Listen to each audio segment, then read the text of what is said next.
Alright, so this is going to be a review of our discussions based on the global trade in the world around the 1500s, and it's going to be kind of broken into three different parts. So for part one here, what we're going to be talking about is the Islamic Empire, the Ottomans, and then ultimately as well the Mughal Empire that's going to crop up in India. The Ottomans are going to kind of begin really in the 1300s or so as a entity, and they're going to last really all the way up until the end of World War One. So the Ottoman Empire is originally going to be located in Asia Minor.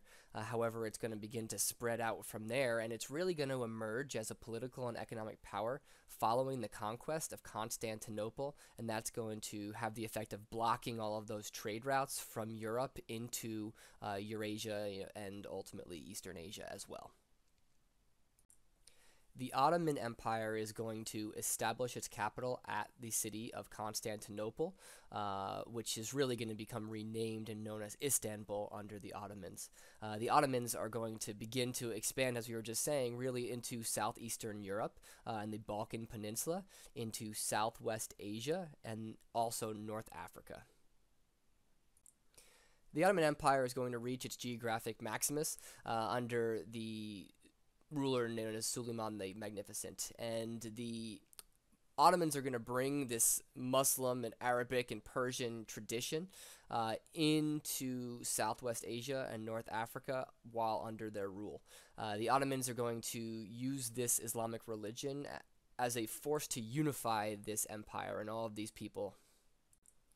The Ottomans actually are pretty tolerant of other religions. Obviously, in this particular areas of the world, you have quite a bit of people that are not Islamic.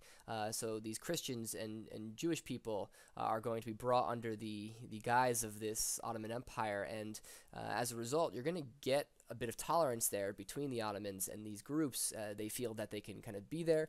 They're going to be able to act relatively autonomously as long as they pay their taxes. And also, the Ottomans, they're the big trade goods that are going to come out of this area, in particular, are coffee and ceramics. This is a really great map, and it kind of shows how large the Ottoman Empire gets. As you can see, it's going to kind of emerge and then eventually, take control of Istanbul, which was Constantinople, and then from there it's just going to kind of branch out, right? And it's going to, you can see, get it all the way into northern Africa and on the eastern edge of the Adriatic Sea in the Balkans, on the Balkan Peninsula.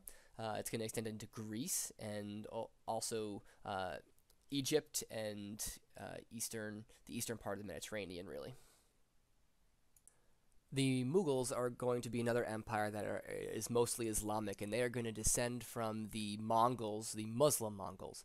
They are going to establish kingdoms in northern India in particular, and they're going to spread out from there. These kingdoms are known as rajputs.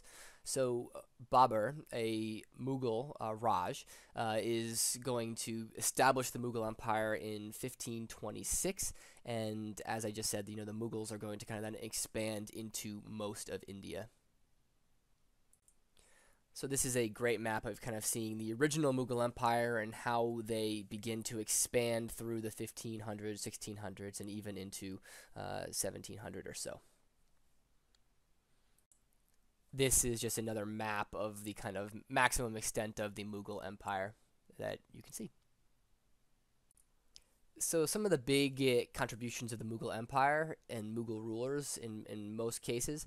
So Indians at the time were mostly Hindu. So what they're going to then do is this Mughal Empire is going to actually spread Islam, the religion, throughout India. In addition to that, there's going to be a lot of art and architecture that they are known for as well. So here are just some examples of this art that you can see.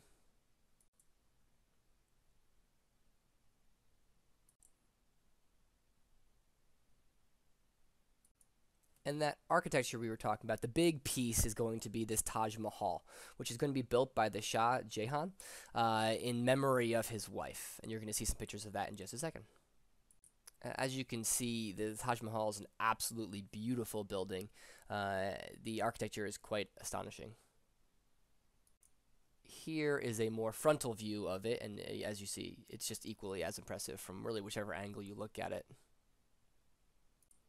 So during the reign of the Mughals, what's going to happen is that these European nations, which were then exploring and beginning their exploration, they're going to begin to kind of pop up in India, first with Portugal, and they're going to begin to compete for trade of the Indian Ocean and establishing trading ports on the Indian subcontinent.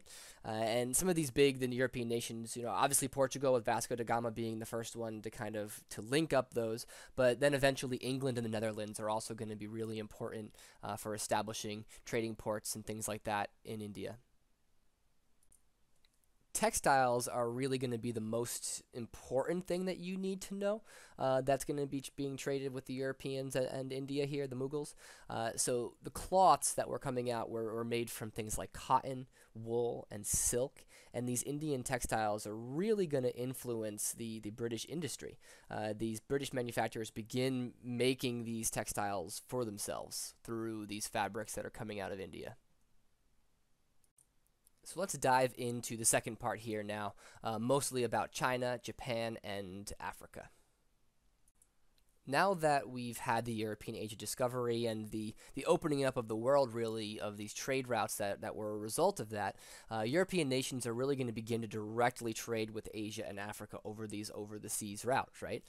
So in Asia, both China and Japan really are going to end up wanting to limit the influence of these activities of these European merchants after these initial contacts. China in particular, one of the these things that Europeans want from there in particular is porcelain and tea. So with the increased demand for this tea and porcelain and other goods, of course, it's going to really increase the amount of trade that's coming in, right? The Europeans are going to want these things because bringing them back is ultimately profitable for them.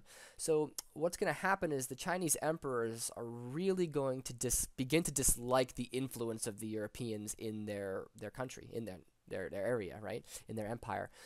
So what's going to happen is they're going to begin to create what's called these foreign enclaves to control trade. And what's going to happen is they're basically going to establish these areas that only in these areas can the Europeans come into at these certain ports and trade their goods. That way the average Chinese person is not interacting with them, and therefore the Europeans are not actually having that major influence on your everyday Chinese person. So similarly, Japan is going to take a similar route as China for sure. So when these European traders arrive and they begin to kind of spread their influence through trade and also religion, what's going to happen is Japan at the time was actually engaged in a bit of a civil war. So when this war ends, what's going to happen is the emperor is going to kind of fall under the power of the powerful military leader, in particular known as a shogun. And at first, Japan welcomed these foreign traders, right? It brought new ideas into the country. It had brought guns, which obviously is something that they hadn't really used before, and the warlords that can get a hold of these are going to be a little bit more powerful, so they're really happy to see these. But the shoguns in particular didn't like Christianity because it's going to threaten their political power. And what's going to happen is once the shoguns kind of take control, they're going to kind of adapt a policy of isolation, right? They're going to separate themselves from the rest of the world, and they're going to expel these foreigners, right? Similarly, they're only going to allow trade at only one port with one particular group of people, the Dutch at Nagasaki, and the Japanese are going to forbid travel outside of Japan, and they're going to kind of shut themselves off and persecute Christians and things like that as a means of trying to prevent the spread of these European ideas and ideologies that are making their way into the country.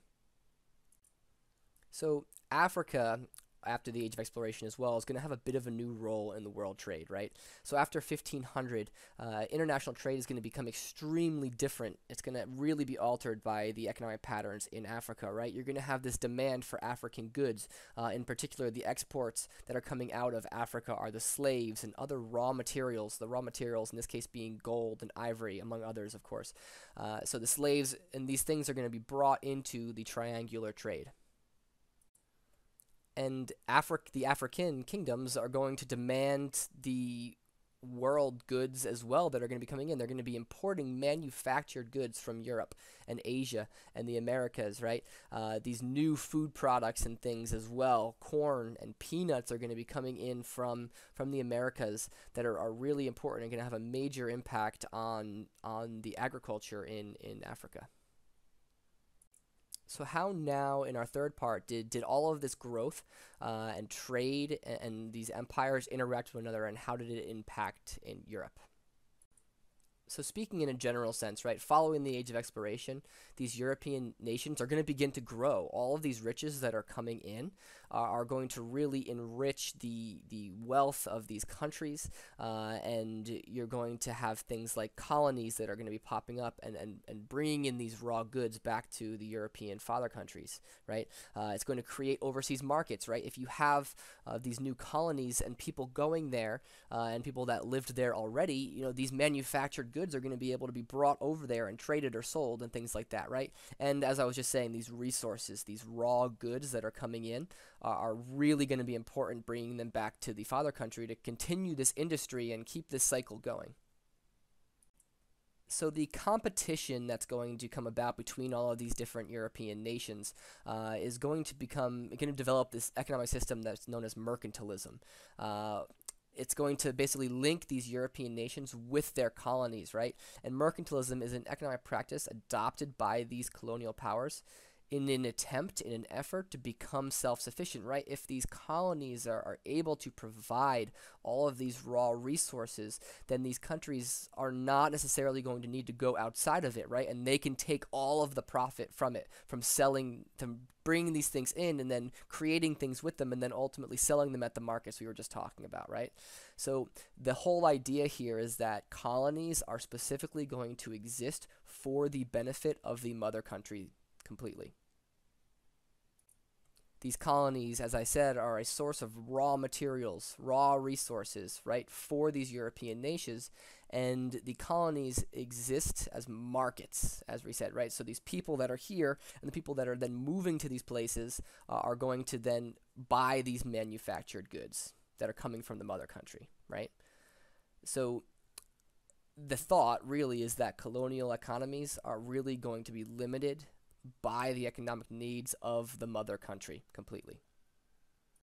So this increase in competition and trade between these European nations is going to create what becomes known as this commercial revolution. And during this commercial revolution, with all of this flow of wealth and resources and goods, what's going to need to happen is you're going to need different and new monetary systems that are being created and new banking systems to track the wealth and to hold the wealth of all of this wealth that's coming and flowing into the father countries and mother countries.